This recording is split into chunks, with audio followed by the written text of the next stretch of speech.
Leland Burke set the invoice on the service desk, $340, itemized across 3 lines. Diagnostic assessment, emergency controller bypass, system restoration, and Petra Whitfield read it the way someone reads a document they have already decided to reject. She told him the number was unacceptable. She told him that Burke Systems, a 6-person operation running out of a converted warehouse in Tempe, had no authorization to interface with Whitfield Grand's proprietary building management network, and that whatever he had done to the air handling controllers in the lower ballroom wing represented an unauthorized modification to systems his firm had no standing to touch. Leland did not argue with her. He had been fixing buildings for 22 years, and he had learned early that the people least willing to pay were sometimes the same people who had called the most urgently.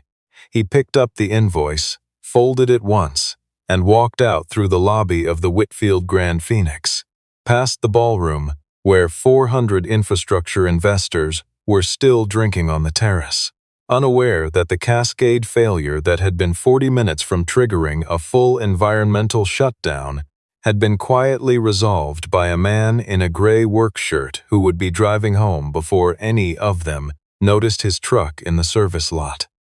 He sat in that truck for a moment before he started it.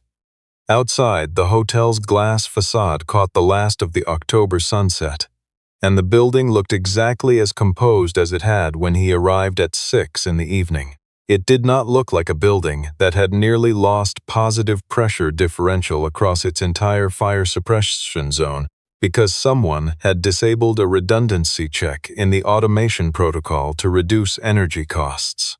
But that was what Leland had found, and that was what he had corrected, and Petra Whitfield had just told him, in a measured voice in front of 2 of her operation managers and a maintenance supervisor, that he had not been authorized to do any of it. On the back of the invoice, before he filed it in the glove compartment, he wrote 4 lines: the controller, fault code, the suppression zone pressure differential at the time of failure, the occupancy load threshold above which the disabled redundancy check would fail to engage, and 1 sentence: at full ballroom capacity this system cannot certify smoke evacuation in stairwells C and D. He drove home to Tempe. His daughter Mara was at the kitchen table doing calculus, and she looked up when he came through the door, read his face the way 15-year-olds read their parents when they have been doing it since they were small and had no other choice, and asked him without asking anything at all by simply sliding her homework aside to make room at the table. He told her it had been a long day. She said she had leftover soup on the stove.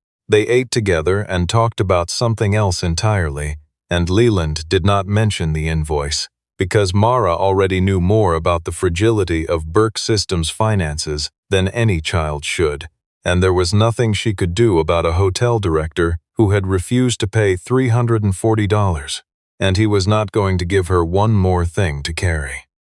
What he did not know, driving home, was that the Whitfield Grand Phoenix's building management system had automatically uploaded a complete service record to the corporation's facilities cloud at 9:17 that evening. Diagnostic entry, fault code, time of intervention, name and license number of the technician on record. Edmund Whitfield was 74 years old and had not been involved in day-to-day operations of Whitfield Grand Hotels for 3 years. His cardiologist had been specific about sustained cognitive load, and his daughter Petra had been equally specific about him maintaining that boundary.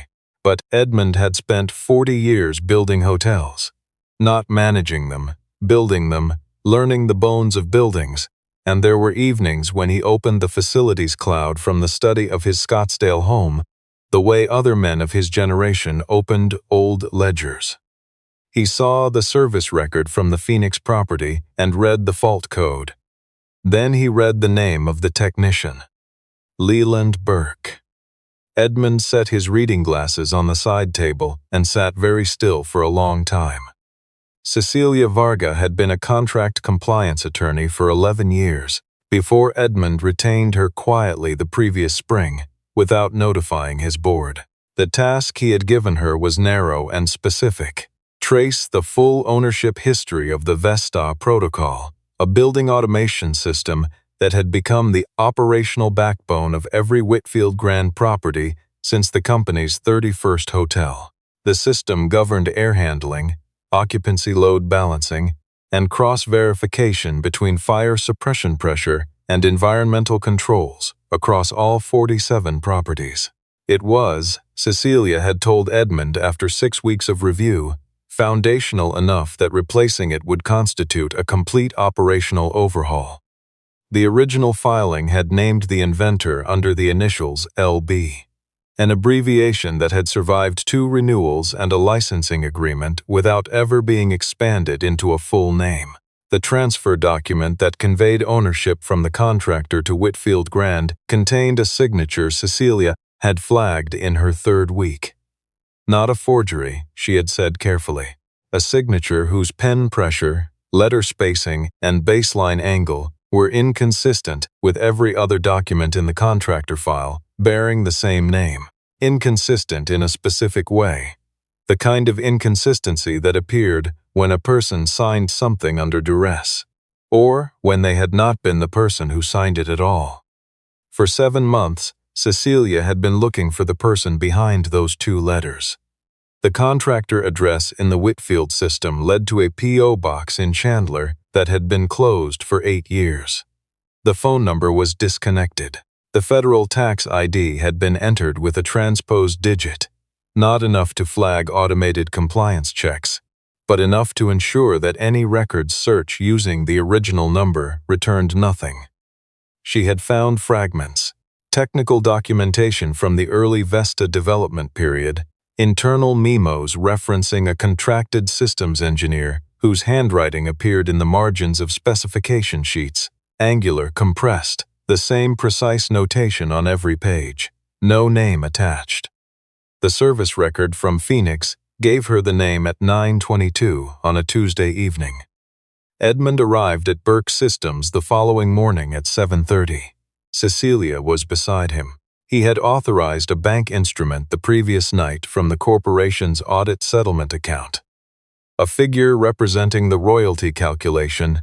Cecilia's team had spent 4 months verifying, 9 years of unpaid licensing fees across 47 properties, accumulated interest, penalties for the misfilled patent attribution, and a valuation of the professional damage done to the original inventor's standing. The number on the instrument was $14 million. Petra was in the passenger seat before the car reached the highway.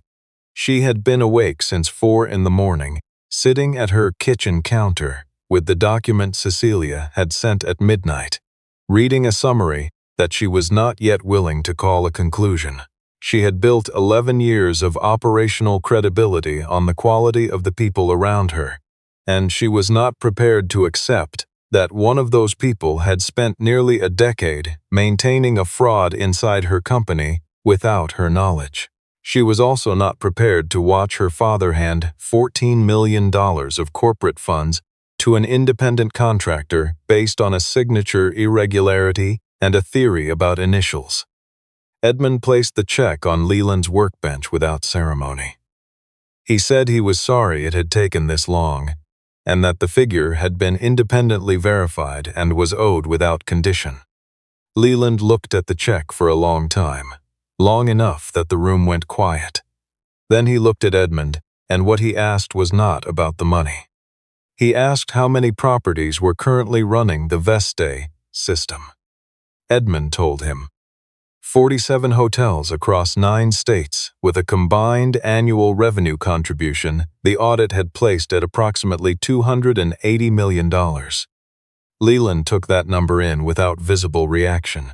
He asked to see the audit methodology, the transfer document, and the current system specification, specifically the version of the Vesta protocol deployed in active properties. Cecilia placed a bound summary on the workbench and walked him through the figures. She explained that the payment had been calculated conservatively, that it carried no non-disclosure condition, which she had argued for explicitly and Edmund had agreed to without debate. She also told him, carefully, that there was a settlement finalization form, a document that would constitute formal acceptance of the audit scope if he signed it. Leland read the form twice. He set it aside without picking up a pen. He said the form acknowledged the financial calculation, but it contained no language requiring a review of the Vesta system as currently deployed in Whitfield Grand Properties, and it contained no provision for the restoration of his name on the original patent record.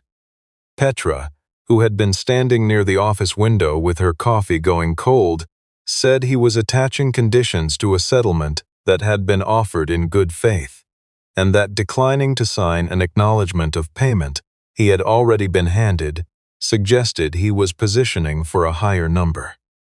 Leland looked at her with the same unhurried attention he had given the hotel's diagnostic readout the evening before. The attention of someone trying to understand a system, not argue with it. He told her plainly that if money had been his concern, the form would already be signed. What he was not willing to do was accept payment in exchange for silence about a safety issue in a system bearing his original design. A design that had been modified in his absence in a way he had not authorized and would not have approved. He pulled the folded invoice from the top drawer of his workbench. He set it on the table beside the check and turned it over to the 4 lines he had written the night before. He told Edmund that the version of the Vesta protocol running in Whitfield Grand Properties had been modified to disable a redundancy verification check between the fire suppression pressure sensors and the air handling load calculation. The original design had included that cross-check as a mandatory safety gate. The system would not permit air handling units to operate above 80% load unless suppression zone pressure held within a specific tolerance. That gate had been removed. He did not yet know when or by whom, but the effect was a system that performed correctly under normal occupancy and became dangerous under a specific combination of full ballroom load, high ambient temperature, and simultaneous activation of the building's supplemental climate systems. Under those conditions, stairwells C and D in any property with the Phoenix floor configuration could lose adequate smoke evacuation capacity without triggering a warning. Edmund looked at Petra for a long moment. He said the Whitfield Grand Phoenix event calendar had 3 full-capacity ballroom bookings scheduled in the next 6 weeks. The man who brought the personnel file the following afternoon was Whitfield Grand's VP of Engineering, Reed Stanton. He was 51 years old, and he arrived with the confidence of someone who has calculated that the best defense is an early offense. The file was a physical folder, the kind that carries the implicit weight of institutional record. Inside was a termination summary describing Leland Burke as a contract systems engineer dismissed 9 years ago for cause, following an internal investigation into unauthorized access to proprietary development servers and the deliberate removal of design documentation from the corporate network. There was a witness statement from an IT security manager confirming that Leland's building badge had been used to access the engineering file server at 11:48 p.m. on a night he had not been scheduled to work. There was a legal hold notice issued in Leland's name, later closed without prosecution, a detail Reed presented as evidence of corporate restraint rather than of a case that had never been sustainable. He told Petra privately, in the hallway outside her office, that Edmund was not well, that the declining years sometimes made men susceptible to narratives that offered a chance to correct old wrongs. He said this with the careful tone of someone who genuinely cared about the family and who was simply providing context. The following evening, Cecilia requested a meeting. Petra attended against her initial judgment. Leland's account differed from the personnel file in nearly every particular. He had been brought in as a contracted systems engineer during the early development of what would become Vesta, when Whitfield Grand was building its first purpose-designed smart properties. The fire suppression redundancy problem had come to his attention during a load stress simulation in his second year on contract, a simulation the company's internal engineers had certified as passing despite output data showing the suppression pressure cross-verification failing under sustained high occupancy. The company's engineers had looked at the same data and concluded the system was within acceptable parameters. Leland had disagreed. He spent 4 months of evenings in his home workshop developing the cross-verification gate that would become the core of the Veste safety architecture. He worked outside the Whitfield facility deliberately. He wanted the origin of the design to be unambiguous before he brought it forward. He brought it to Reed Stanton. Reed had asked to keep the design documentation over a long weekend for engineering review. When Leland returned on Monday, Reed told him the internal team had evaluated the concept and found it technically sound but insufficiently validated for a corporate patent submission. The company, Reed said, would pursue its own parallel development. 3 weeks later, a patent filing was submitted under the Whitfield Grand corporate entity. It contained every significant element of the design Leland had brought to Reed's office. When Leland raised this with Reed, his building access was deactivated the following morning. The termination letter arrived by the end of the week. He had not challenged it in court, because 6 weeks after the termination notice, his wife Diane was diagnosed with stage 2 pancreatic cancer. He had a 7-year-old daughter, a treatment schedule that would cost everything he had, and a legal case against a capitalized corporation that would take years he did not have. He had made the only calculation a parent can make in that moment, and he had made it without hesitation. He had kept the original design notebooks, 2 of them spiral-bound, filled with the same compressed handwriting visible in the margins of the early Vesta documentation. He had also kept something else, a set of time-stamped digital files, backed up to an external drive the night before he received the termination notice, because he had understood even then that documentation was the only currency that would matter if any of this ever came forward. Cecilia asked to see the notebooks. She turned through them slowly, studying the margin dates.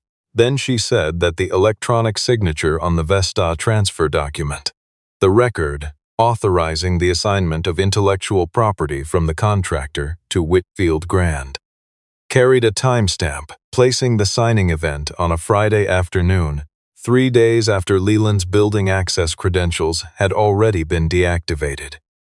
A person whose access had been terminated could not have signed that document inside the building, and a person signing under duress or being asked to sign something they were not permitted to refuse might produce a signature whose biometric profile diverged precisely as Cecilia's handwriting consultant had described. The reputational pressure arrived the way coordinated reputational pressure always arrives, through channels that maintained deniability at every link in the chain. An industry trade newsletter published a brief item describing a contract dispute between Whitfield Grand Hotels and a small independent systems firm, whose principal had been dismissed from a prior engagement under disputed circumstances. The item did not allege dishonesty. It did not need to. The framing was sufficient. Within 48 hours, 2 commercial clients called Burke Systems to defer scheduled work pending resolution of the reported dispute. A facilities management company that had sent Leland steady referrals for 6 years sent an email saying it was pausing the relationship until the matter was clarified. The equipment leasing company holding the note on Burke Systems diagnostic hardware sent a letter advising that unresolved litigation could constitute a covenant default and requesting written response within 15 business days. Leland understood the architecture clearly enough. These things did not assemble themselves. A separate message arrived through a property management consultant who identified himself as acting independently. The message was uncomplicated. The $14 million instrument Edmund had already prepared would be delivered under a revised settlement form. The patent matter would be handled outside public record. No further inquiry would be made into Vesta's development history. In exchange, Leland would sign a comprehensive confidentiality agreement and would not seek attribution on any filing, record, or public communication associated with the system. Leland forwarded the message to Cecilia and then called his daughter. Mara was at school. She answered on the second ring, and her voice had the particular evenness of a teenager who has been watching the news on her phone and has been carrying the weight of it quietly since breakfast. She asked whether they were going to lose the business. He told her honestly. The financial pressure was real. He could stop it within 24 hours by signing a document that had already been offered to him. She asked why he wasn't signing it.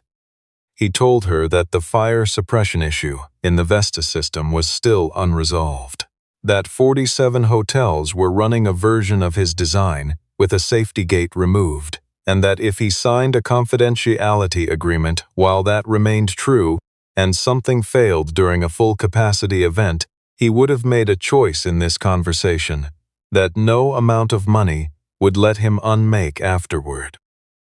Mara was quiet long enough that Leland thought the line had gone silent.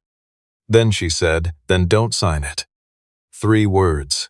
He had not expected her to land on it that cleanly. He sat with what it cost him to hear it, not the words themselves, but the steadiness in them, the way she had made a decision that was partly hers to carry and had not flinched. Edmund issued a public statement the following day, brief, factual, unambiguous. The payment under discussion had originated from an independent audit. It was unrelated to any service rendered at Burke Systems. It reflected a contractual obligation the corporation had failed to honor over an extended period. He signed it as founding shareholder. The statement removed the most damaging implication from the trade newsletter's framing. It did not end the coverage, but it forced a recalibration. Reed Stanton's response was to request an emergency meeting with Petra's executive team, which he used to argue that Edmund's statement had been issued without board consultation, that the audit had been commissioned under personal authority in a manner that bypassed governance channels, and that the entire matter had surfaced at a moment of maximum operational sensitivity. 3 full-capacity events scheduled, an expansion financing round in progress, a regulatory review of the company's Nevada properties underway. He asked Petra directly whether she was prepared to accept that a contractor dismissed 9 years ago for documented cause had simply happened to reappear at the company's flagship property on the eve of its highest visibility quarter. Petra told him she was gathering information. It was not the answer he had come for. What arrived 2 days later was a file, anonymous, uploaded to a secure document portal addressed to Cecilia. Audio from an internal meeting. Voice that matched, with sufficient precision for formal comparison, recordings of Reed Stanton made during a subsequent regulatory deposition on an unrelated matter. The voice gave explicit instructions to a person whose responses were not audible. Remove LB from the contributor line of the Vesta specification before it goes to the patent attorney. Do not log the revision. The file metadata placed the recording inside the Whitfield Grand corporate network. The date was consistent with the original patent filing period. Cecilia had it independently authenticated. It passed. The letter from Curtis Aldridge arrived 4 days later. Handwritten, on plain paper, mailed from a return address in Flagstaff. Curtis was 60 years old, retired, formerly a lead integration engineer at Whitfield Grand's Systems Development Division. He had been in the room when Leland's design notebook was reviewed. He had watched Reed Stanton remove 6 pages from the notebook, the pages covering the fire suppression gate architecture, before returning it to Leland on his final day in the building. Curtis had said nothing at the time. He had 2 daughters in high school, a mortgage, and a career he had not been willing to sacrifice for a situation he had told himself would eventually resolve on its own. He wrote that it had not resolved on its own. He wrote that he had seen Leland's name in the news, and that maintaining the position that his silence was neutral had finally become impossible to sustain. Leland drove to Flagstaff on a Thursday. Curtis met him at the front door, and neither of them tried to make the opening comfortable. They sat at the kitchen table, and Curtis told Leland everything, and when he was finished, Leland sat with the weight of what he was hearing. 9 years of it, compressed into a kitchen table on a gray November afternoon. He told Curtis he was angry, not as a concession or a performance, as a plain statement of fact, the way he stated fault codes and pressure differentials. He was angry in the specific, lasting way of a man who had not been outcompeted but had been stolen from, deliberately, by someone who had understood exactly what they were taking. He also told Curtis that coming forward was the right action, and that the right action being difficult did not make it less necessary. Curtis told him where the 6 missing pages were. Reed had stored them inside a physical archive folder under a discontinued project code, a closed research initiative whose records had never been digitized, sitting in Whitfield Grand's off-site document warehouse in Mesa, invisible to any search that used Leland's name or the Vesta protocol as a search term. Petra drove to the warehouse the following morning. She presented her CEO credentials, completed the retrieval request herself, and brought the folder to Cecilia without opening it first. Inside were 6 pages of graph paper in the compressed, angular handwriting that appeared in the margins of every Vesta specification document from the development period. Dates at the top of each page. The first entry predated Leland's contract with Whitfield Grand by 16 months. The fire suppression cross-verification gate had been designed before the contract. It had never been transferred. It had only been taken. Petra arranged the technical evaluation for the following Monday. She routed it through the State Fire Marshal's regional office, rather than through Whitfield Grand's internal facilities chain. She invited 3 parties who had not previously been in the same room: the Assistant State Fire Marshal for Commercial Properties, the lead representative from the company's current expansion financing group, and Leland Burke. She told Reed Stanton only that she was conducting a mandatory pre-event safety certification for the Phoenix property, which was accurate, and which was the kind of statement that could not be objected to without generating a written record of the objection. The evaluation was conducted using the property's live building management system, with the ballroom environmental controls running at simulated full occupancy load. Leland stood to the side with a tablet displaying real-time suppression pressure telemetry. The protocol he had submitted that morning required the testing team to replicate 3 simultaneous conditions: full ballroom HVAC load, ambient building temperature above 92 degrees, and manual isolation of the primary suppression pressure sensor to replicate the failure mode his diagnostic work had identified. The first 2 conditions ran without incident. The third required Petra's written authorization. She provided it. For the first 5 minutes, the system performed within expected parameters. Then the primary sensor was isolated. In the original Vesta design, the cross-verification gate would have engaged within 3 seconds, reducing air handling load on the affected zone while the primary sensor recovered. In the current configuration, there was no gate. There was only the air handling system continuing to draw at full load, the suppression pressure in stairwells C and D declining steadily below the evacuation threshold tolerance, and no alert reaching the building management console. The pressure reading on Leland's tablet crossed the critical threshold at the 6-minute mark, without a single warning indicator lighting on the main panel. He held up the original design documentation, the 6 recovered pages, and pointed to the gate specification. Then he pulled up the current Vesta deployment code on the evaluation tablet and pointed to the line where the gate function had been commented out. A single developer annotation beside it: Cost Opt, Approved RS. Reed Stanton, standing near the evaluation room's rear wall, said that the modification had been processed through the standard engineering change order system and that the approval chain was documented. He said the fire marshal's office had signed off on the updated specification during the previous annual review. Leland asked him to pull the annual review submission. The submission, as it appeared on record, described the modification as a recalibration of sensor response thresholds, not as the removal of an interlocking safety function. The fire marshal's office had approved what they had been told they were approving. The assistant fire marshal, who had been standing quietly through the entire evaluation, said that what she had observed was a material deviation from disclosed system specification. She would be issuing a compliance hold on full-capacity event authorization for the Phoenix property pending a full system review.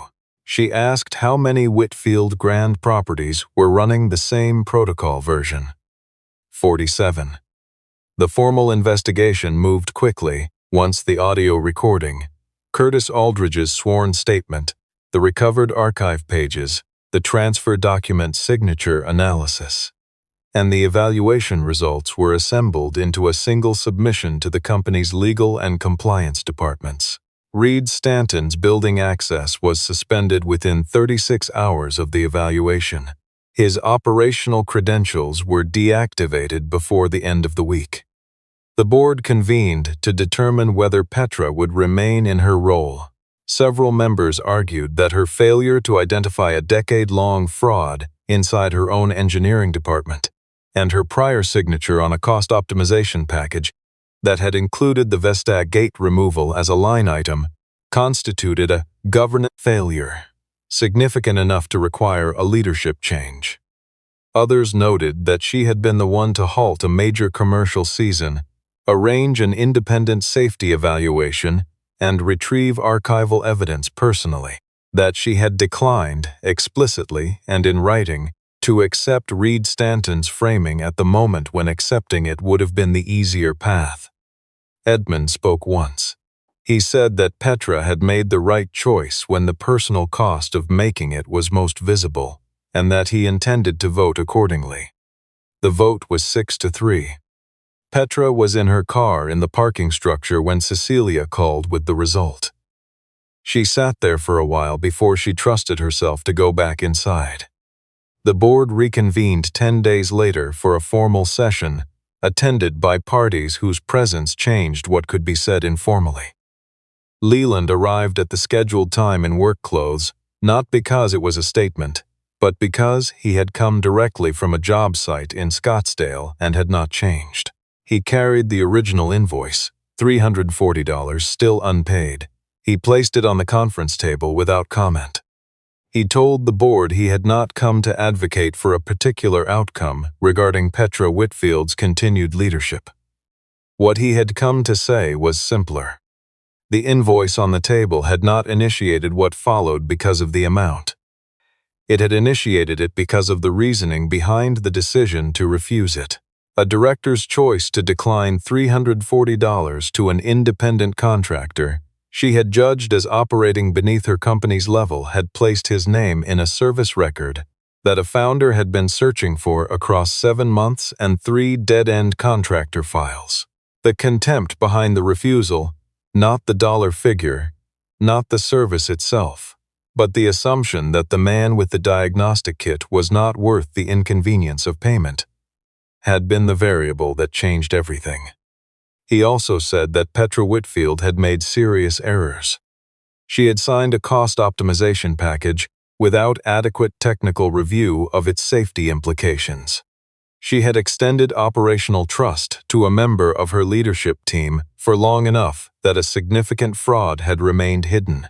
These were not minor failures, and he was not before the board to minimize them. But she had been the first person in Whitfield Grand's executive structure to halt a commercial season after encountering evidence that the product was not safe. She had done it at a moment when the personal cost was not hypothetical. He proposed 3 conditions under which he would accept the settlement. The first, formal restoration of his name as the originating inventor on the Vesta patent and all derivative filings, with amendment submitted to the USPTO within 60 days. The second, a funded safety remediation program to restore the fire suppression cross-verification gate across all 47 properties, with certification completed within 12 months at no cost to individual property franchisees. The third, establishment of an independently governed engineering ethics fund, endowed with $1.5 million, providing legal and financial support for systems engineers who reported safety violations through official channels and faced professional retaliation in response. He said the Vesta review would need technical oversight from someone who understood how building automation systems failed under real-world conditions. He mentioned that he knew a retired integration engineer in Flagstaff who owed the industry a few honest years of work. The board adopted the proposal without significant amendment. Before the session closed, Petra reached into the folder beside her and wrote a personal check, not drawn on the corporate account, $341. She said the extra dollar was for the time he had spent folding the invoice and putting it in his glove compartment. Leland folded the check once and placed it in his shirt pocket. Then he folded the original invoice to match and tucked it beside the check. The $14 million instrument remained on the work table at Burke Systems until the revised settlement agreement was finalized. 11 days of drafting, 4 more for review by an independent attorney, Leland retained himself from a firm with no prior relationship to any party in the room. The final document carried 3 signatures: Edmund Whitfield as founding shareholder, Petra Whitfield as chief executive officer, and below both of them, in the same compressed, angular hand that appeared in the margins of every specification document from the original Vesta development period, Leland Burke. Curtis Aldridge joined the remediation oversight team as a senior technical reviewer. His first task was a written case study of the Vesta development history, prepared for submission to the state fire marshal's office, and later adopted by an engineering ethics program at Arizona State University. He spent 3 weeks on it. He said it was the most useful thing he had done in a long time, and he meant it, in the way people mean things when they have been carrying the weight of not doing them for 9 years. The Vesta protocol was restored across all 47 properties over the following 10 months. The cross-verification gate was reinstated. The suppression zone tolerances were recalibrated to original specification. When the remediated system underwent final certification, it performed above the baseline safety benchmarks. Because the engineers conducting the restoration had been instructed to optimize for integrity first and operational efficiency second, and a system that did not fail under load turned out to sustain better performance than one made brittle by a single cost reduction decision.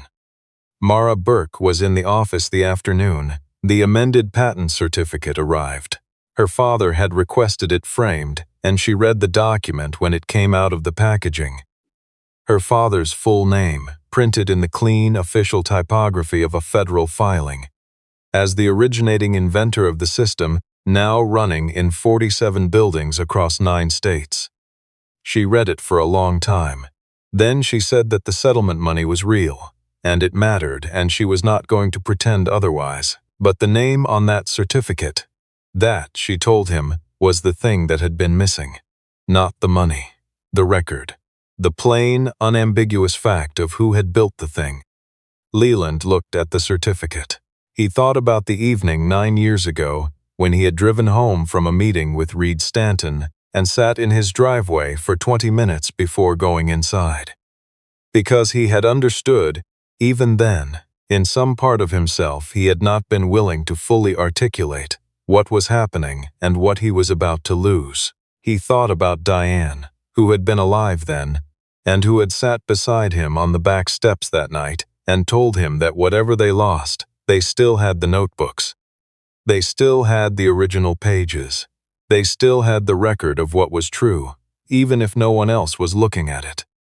He had held on to that through 11 years of leasing equipment he could barely afford.